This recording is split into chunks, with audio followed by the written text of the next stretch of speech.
হাবিলকে কেন কাবিল হত্যা করলো? উত্তর হচ্ছে হিংসা। উত্তরটা কি?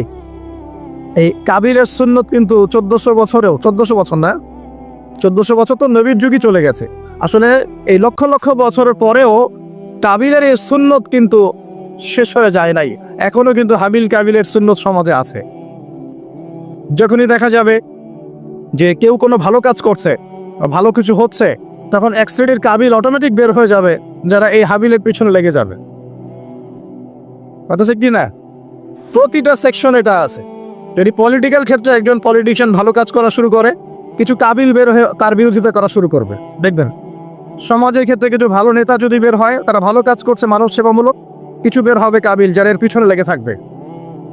ধর্মীয় ক্ষেত্রেও দেখবেন যদি ভালো কিছু আলেম, ওয়াইজ, ভালো মুফাসসির, আপনার লেখক বা ভালো কিছু বের হয়, ভালো কোনো পার্সন বের হয় যারা দিনের জন্য কাজ করছেন, উম্মার জন্য কাজ করছেন, এক শ্রেণীর কাবিল অটোমেটিক বের হয়ে যাবে, যাদের কাজই হবে 24 ঘন্টা তার পিছনে লেগে থাকা। এতে করে ফায়দা কি? এতে করে কাবিলদের কোনো ফায়দা নাই, এতে করে হাবিলের ফায়দা আছে। কিরকম ফায়দা? হাবিল কি বলছিল? হাবিল বলছে যে তুমি যদি আমাকে মারার জন্য হাত প্রশস্ত করো, আয়াতটা পড়ে দেখেন, সূরা মাইদার মধ্যে আছে, শুরুর দিকেই আছে, তুমি যদি আমাকে হত্যা করার জন্য হাত প্রশস্ত করো, আমি কখনো তোমাকে হত্যা করার জন্য হাত বাড়াবো না। এটা হাবিলের কথা। কত উচ্চ লেভেলের শিক্ষা তার পিতামাতা তাকে দিয়েছে, কত উঁচু লেভেলের শিক্ষা আদম আলাইহিস সালাম এবং হাওয়া আলাইহিস সালাম তাকে দিয়েছেন, কত উচ্চ মানের তাকওয়া তার মধ্যে ছিল। সে বলছে তুমি যদি হাত বাড়াও আমাকে মারার জন্য, হে কাবিল, আমি তোমাকে হত্যা করার জন্য আমার হাত বাড়াবো না, বরং আমি ভয় করছি আমাকে হত্যা করলে তুমি আমার এবং তোমার সমস্ত গুনাহ নিয়ে কিয়ামতের মাঠে উঠবে এবং তুমি শয়তানের অন্তর্ভুক্ত হয়ে যাবে। তাহলে কাবিল কি শেষমেশ এই দলে পড়ে নাই? এই দলেই পড়েছে। আল্লাহ পাক আমাদের সবাইকে হাবিল হওয়ার তৌফিক দান করুন, আর দৃশ্য অদৃশ্যের কাবিলদের থেকে আল্লাহ পাক হেফাজত করুন বলি আমি। এখানে একটা সুন্নত আল্লাহ পাকে দেখেন, সময়ের কসম, খেয়াল করেন যে ওই সময়ও আল্লাহ পাক হাবিলকে রক্ষা করেছেন, পরকালে জান্নাত দিয়েছেন। কাবিল কিন্তু জান্নাতে যাচ্ছে না, তার ঘরের মধ্যে নিজের ভাইয়ের হত্যার অপরাধ আছে। নবী পরিবারের সন্তান হওয়া সত্ত্বেও তার পরিণতি কিন্তু ভালো হলো না। খেয়াল করেছেন কি? আচ্ছা, এবার সামনে যান। নূহ আলাইহিস সালামের জীবন তো দেখলেন। এই 80টা পরিবারকে আল্লাহ পাক হেফাজত করলেন, বাকি সবাইকে ডুবিয়ে মারলেন। আমরা যারা এখন পৃথিবীতে বেঁচে আছি, এই 800 কোটি বা 1000 কোটি মানুষ, কোনো না কোনোভাবে কিন্তু আমরা সবাই এই 80টা পরিবারেরই সন্তান। কথা বুঝতে পারছেন না মনে হয়? এই যে বিশ্ব ভ্রাতৃত্বের কথা বলি না আমরা, এই বিশ্ব ভ্রাতৃত্বের কথা তো পশ্চিমারা বলে মানুষকে দেখানোর জন্য, কথার কথা বলে। সত্যিকারের বিশ্ব ভ্রাতৃত্ব শিখতে হলে কোরআন পড়তে হবে। সত্যিকারের বিশ্ব ভ্রাতৃত্ব শিখতে হলে কোরআন পড়তে হবে। কোরআন বলছে এই যে পরিবারগুলোকে আল্লাহ পাক বাঁচিয়েছেন, জুদি উপত্যকায় এই নৌকা গিয়ে ঠেকেছে, ওই নৌকায় যারা ছিলেন তাদেরকে দিয়ে পরবর্তীতে পৃথিবী আবাদ করা হয়েছে। নূহ আলাইহিস সালামের 4 সন্তান ছিলেন। কয় সন্তান? একজন হচ্ছে শাম। কি নাম? শাম। এই শাম এর বংশধর হচ্ছে এই যে মিডল ইস্টের মানুষরা, মধ্যপ্রাচ্যের যে মানুষরা আছে, এরা শামের বংশধর। এক ছেলের নাম হাম। হাম ছিল কালো বর্ণের, মানে ব্ল্যাক স্কিন। এই হামের বংশধর হচ্ছে আফ্রিকান কন্টিনেন্টে যে মানুষগুলো আছে, আফ্রিকান কন্টিনেন্ট, এই যে কালো কালো মানুষগুলো, তারা কিন্তু হামের বংশধর। একজন হচ্ছে ইয়াফাস। ইয়াফাস হচ্ছে ও ইউরোপিয়ান যারা, এরা হচ্ছে ইয়াফাসের বংশধর, সাদা চামড়া। আরেকজন সন্তান ছিল, তার নাম সম্ভবত কেনান। এই সন্তান নৌকায় ওঠে নাই। সে বলেছিল, তার বাবা তাকে ডাকছিল, নৌকায় আসো, আল্লাহর আযাব থেকে আজকে কেউ বাঁচাতে পারবে না। সে বলছে যে আমি পাহাড়ে উঠে যাব, পাহাড় আমাকে সেভ করবে। নবী পরিবারের সন্তান হওয়ার পরেও এই কেনান পানিতে ডুবে মারা গেল। আল্লাহ পাক তাকে বললেন, হে নূহ, লাইসা মিন আহলিক, সে তোমার পরিবারের কেউ না। নূহ আলাইহিস সালাম বলছেন, আল্লাহ, সে আমার সন্তান, তাকে মাফ করে দাও। আর আল্লাহ পাক বলছেন, লাইসা মিন আহলিক, সে তোমার পরিবারের কেউ না। মানে আল্লাহর হুকুম আহকাম না মেনে চললে নবী পরিবারের সন্তান হয়েও কেউ আল্লাহর গজব থেকে বাঁচতে পারবে না। আর আমরা তো কিছুই না, আমরা কিছু। তা আমাদের অহংকার শোভা পায়, আমি অমুক আলেমের সন্তান, অমুক মুহাদ্দিসের সন্তান, অমুক বক্তার সন্তান, হ্যাঁ, অমুক পলিটিশিয়ানের সন্তান, অমুক রাষ্ট্রনেতার সন্তান। এইসব জাতি, বর্ণ, গোত্র, এগুলো আল্লাহর আযাব থেকে বাঁচাতে পারবে না যদি কুরআন সুন্নাহ ফলো না করে চলি। এটা মূল কথা। আরো সামনে যান। এবার ইব্রাহিম আলাইহিস সালামের যুগটা আপনাকে দেখাই, ওই যুগের সময়টা দেখেন, ওয়াল আসরি। ওইখানে আল্লাহ রাব্বুল আলামিন ইব্রাহিম আলাইহিস সালাম এবং তার অল্প সংখ্যক অনুসারীকে উদ্ধার করেছেন, বাঁচিয়েছেন। নমরুদের এই বিশাল রাজত্ব আল্লাহ পাক ধসিয়ে দিয়েছেন কি দেন নাই? আল্লাহ সুন্নত পরিবর্তন হয়েছে? হয়। আল্লাহ পাক ইব্রাহিম আলাইহিস সালামকে আগুনের পরীক্ষা থেকেও বাঁচিয়েছেন, আর নমরুদকে সামান্য মশা দিয়েই মেরে ফেলেছে। আল্লাহ সুন্নত কোনো পরিবর্তন হয়নি। নবী মূসা আলাইহিস সালামের যুগে যান, ফেরাউনের বিশাল বাহিনী, এখনকার এই রাশিয়ান বা ন্যাটো বা ইউরোপিয়ান কন্টিনেন্টে যত আছে, এই সবগুলোকে একত্রিত করলেও মনে হয় ফেরাউনের বাহিনীর মতো হবে না। এই পুরো বাহিনীটাকে মনে হয় 1 ঘন্টার মধ্যেই আল্লাহ পাক লোহিত সাগরে ডুবিয়ে মেরে দিল, একদিনের মধ্যেই। আল্লাহ পাকের কোনো পরোয়া নাই। আর বনু ইসরাইল আর মূসা আলাইহিস সালামকে আল্লাহ পাক উদ্ধার করলেন। আল্লাহ পাকের সুন্নত এটাই, যুগে যুগে, ওয়াল আসরি, একই সুন্নত। আজ জাতির কথা দেখেন, বিশাল আকার দেহের মানুষ ছিল, একদম তাল গাছের সমান সমান লম্বা। তার একটা কথা বলতো, মান আশাদ্দু মিন্না কুওয়া, আমাদের চেয়ে শক্তিশালী কে আছে, তারা বলতো এই কথা। আল্লাহ পাক ওদেরকে 6 দিন 7 রাতের মধ্যেই এই বাতাসের তীব্র বেগে উপড়িয়ে দিলেন, খেজুর গাছের কাণ্ডের মতো ঘরের সামনে পড়ে থাকলো। কেউ বাঁচাতে পারলো না। বাঁচাতে পারলো? পরের জেনারেশন আসলো সামুদ জাতি, তাদের নবীর নাম কে? সালেহ আলাইহিস সালাম।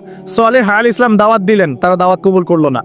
আল্লাহ পাক সালেহ আলাইহিস সালাম এবং তার সাথীদেরকে বাঁচালেন সামুদ জাতিকে বজ্রপাত, বিদ্যুৎ চমকায় না, বিদ্যুৎ, এই বিদ্যুৎ দিয়ে পুরো সামুদ জাতিকে আল্লাহ পাক ধ্বংস করলেন। কিভাবে ধ্বংস করলেন জানেন? একবার খালি একটা শব্দ হয়েছে, বিকট এক শব্দেই শেষ। একটা বিকট শব্দ, ব্যাস এক শব্দে সবার জান চলে গেছে, জান কবজ হয়ে গেছে এক শব্দের মধ্যে। সামুদ জাতি শেষ। একটা জাতির নাম ছিল মাদিয়ান, কওমে মাদিয়ান। এই জাতির নবী ছিলেন শুআইব আলাইহিস সালাম। এই জাতির পাপ ছিল, তারা মাপে কম দিত। কি করতো? আজকে যারা ব্যবসা করে মাপে কম দেন, সতর্ক হয়ে যাবেন। একটা জাতির উপর দুর্ভিক্ষ নেমে আসে তখন, যখন ওই জাতি মাপে কম দেয়। আমাদের সমাজে প্রচুর ব্যবসায়ী আছেন যারা মাপে কম দেন, ভেজাল খাওয়ান, একদিনের খাবার আরেকদিন খাওয়ান, মিথ্যা কসম করে পণ্য বিক্রি করেন, এবং মানুষকে বিষ খাওয়াতেও দ্বিধাবোধ করেন না, সামান্য কয়টা টাকার জন্য। সামান্য কয়টা টাকার জন্য। কয়দিন আগে দেখলেন না, এই যে বিরিয়ানি একটা রেড করলেন, দেখেন নাই? ওই যে 2 গ্লাস খাওয়াচ্ছে, খান, আপনারা খান, ওরা খাবে না, ওরা খাচ্ছে না। এরকম ব্যবসায়ীর সংখ্যা কি কম না বেশি? সবখানেই প্রতারণা। আমি এদিকে আসছি পরে ইনশাআল্লাহ। মানে শেষ জামানার সবচেয়ে বড় সমস্যাগুলোর মধ্যে একটা হচ্ছে বিশ্বাসহীনতা, প্রতারণা। এই জামানায় আমানত উঠে যাবে। কি উঠে যাবে? আমানত উঠে যাবে। আমানতদার ব্যক্তি খুঁজে পাওয়া যাবে না। নবীজি বলছেন ফসকার মতো মনে হবে, ফসকার মতো। গায়ে ফসকা পড়লে যেমন 2-1টা দাগ থেকে যায়, এরকম আমানতদার ব্যক্তি রেয়ার খুঁজে পাওয়া যাবে। মানুষ বলবে অমুক গ্রামে একটা আমানতদার ব্যক্তি আছে, এত রেয়ার হয়ে যাবে। সবখানে প্রতারণা। ঢাকার মতো শহরে যারা আমরা থাকি, মানুষের চোখে মুখে গেলে অবিশ্বাস, খালি অবিশ্বাস, কেউ কাউকে বিশ্বাস করতে পারে না। কেউ যদি একটা ভিক্ষুক যদি এসে গ্লাসের মধ্যে নক করে বলে যে আমাকে 2টা টাকা দেন, আমি ভাত খাইনি 3 দিন, বিশ্বাস করতে কষ্ট হয় যে সত্যি সত্যি নিচ্ছে না মিথ্যা মিথ্যা নিচ্ছে। এত অবিশ্বাস এখন। তারপরে ভিক্ষারও সিস্টেম, বলে যে আমাকে একটা কম্বল কিনে দেন, বড় বড় ফিগার চাচ্ছে, বড় ফিগার। আমি শাড়ি কিনবো, আমি লুঙ্গি কিনবো, আর সবার কাছে এই কথা বলে বলে সে টাকা উঠাচ্ছে। পরে গিয়ে দেখেন ওই টাকার একটা অংশ সে মাশাআল্লাহ নষ্ট করে ফেলছে, আর একটা অংশ দিয়ে কি করছে জানেন?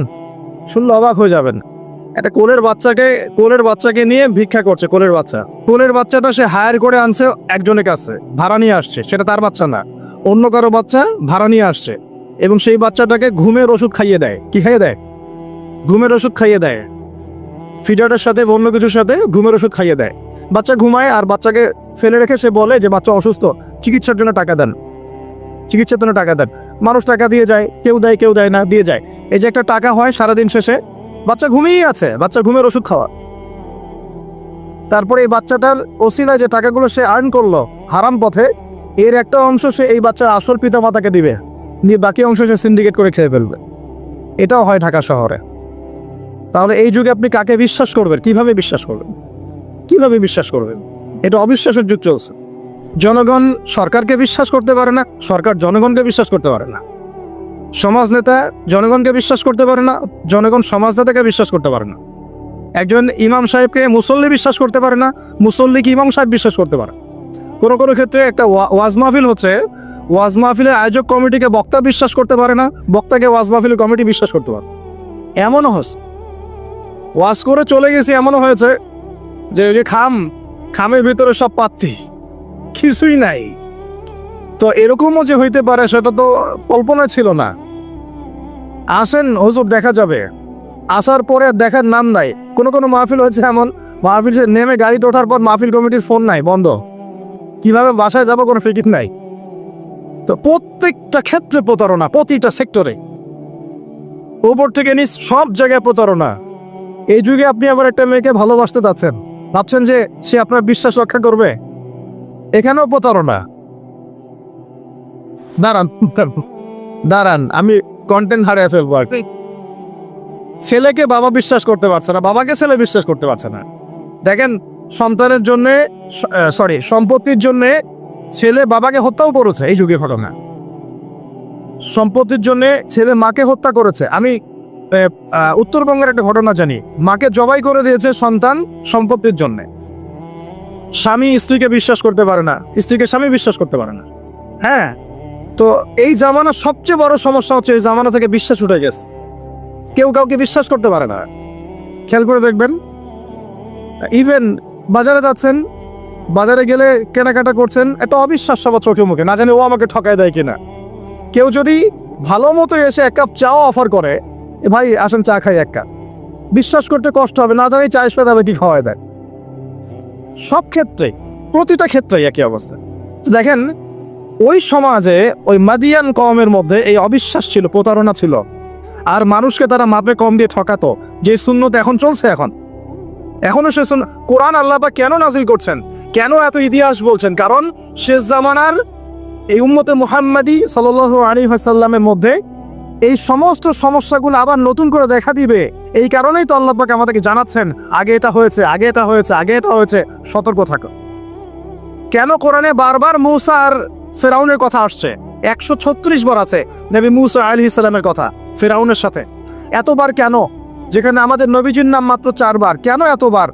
কারণ শেষ জামানায় উম্মতে মুহাম্মাদের সময়ে মূসা এবং ফেরাউনের সময় যা যা হয়েছিল এগুলোর পুনরাবৃত্তি হবে আবার।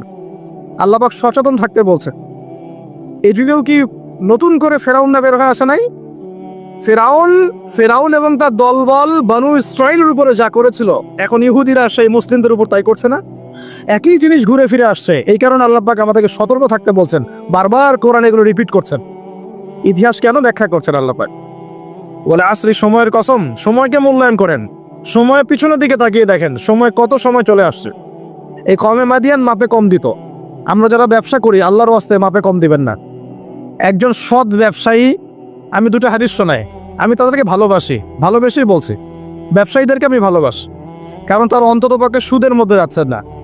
এখন ব্যবসা করে আপনি যদি হালাল ধরে রাখতে না পারেন তাহলে ব্যবসাটা বৃথা হচ্ছে। আল্লাহ পাক বলেছেন আহাল্লাহুল বাই'a ওয়া হাররামা রিবা, আল্লাহ পাক ব্যবসাকে হালাল করেছেন, সুদকে হারাম করেছেন। আপনি সুদ খাচ্ছেন না, ব্যবসা করছেন, আলহামদুলিল্লাহ। কিন্তু যদি আপনি মাপে কম দেন, মিথ্যা কসম করে পণ্য বিক্রি করেন, সিন্ডিকেট করেন, মাল ইচ্ছা করে মজুদ করে পরে দাম বাড়িয়ে দেন, এই যে 2 নাম্বারই যদি করেন, আমানতের খেয়ানত করেন, তাহলে আপনাদের এই পাপের কারণে পুরো জাতির উপর দুর্ভিক্ষ নেমে আসবে। এটা হাদিস। আর যদি আপনি সৎ ব্যবসায়ী হতে পারেন, নবী সাল্লাল্লাহু আলাইহি ওয়াসাল্লাম বলেছেন, নবীদের সাথে, শহীদদের সাথে আপনার হাসর হবে ইনশাআল্লাহ। একজন সৎ ব্যবসায়ী নবীগণ শহীদগণের সাথে ইনশাআল্লাহ তাআলা কিয়ামতের মাঠে হাসর করবে ইনশাআল্লাহ তাআলা। আমরা কি এটা চাই না?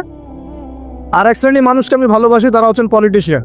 কেন ভালোবাসি? কারণ তারা অ্যাটলিস্ট কাপুরুষতার পরিচয় না দিয়ে নিজের কাঁধে দায়িত্ব নিয়ে সমাজ সংস্কার করার চেষ্টা করছেন।